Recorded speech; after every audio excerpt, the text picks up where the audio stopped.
Loïc touche 2 000 € d'indemnité de maladie professionnelle. Mais les retards de paiement d'Arpège, le nouveau logiciel de l'assurance maladie, le plonge dans la précarité.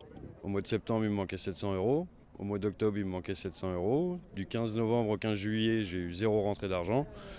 Ils m'ont versé un acompte là au 15 juillet, mais il manquait encore 2000 euros à peu près, plus tout ce qui se cumule. Et voilà, hein, c'était Noël, j'ai 3 enfants, j'ai 2500 euros de loyer de retard et ils payent pas, quoi.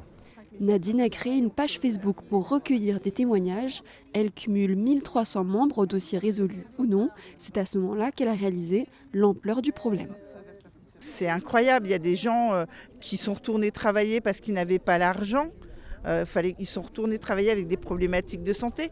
Il y a des gens chez qui ça a déclenché d'autres problématiques de santé parce que l'anxiété, le stress, ça déclenche des pathologies. Donc on va rentrer dans des problématiques à rebond.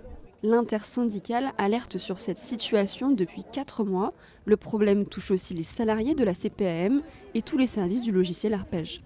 Les salariés qui sont salariés de la caisse sont en souffrance importante.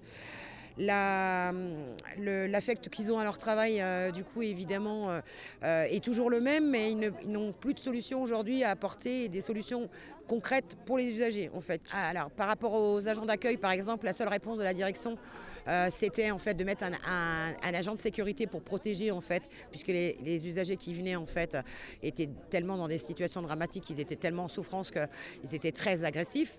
Donc la première réponse c'était ça. Donc il y a eu des ETP en fait de mis en place, mais ça ne suffit pas.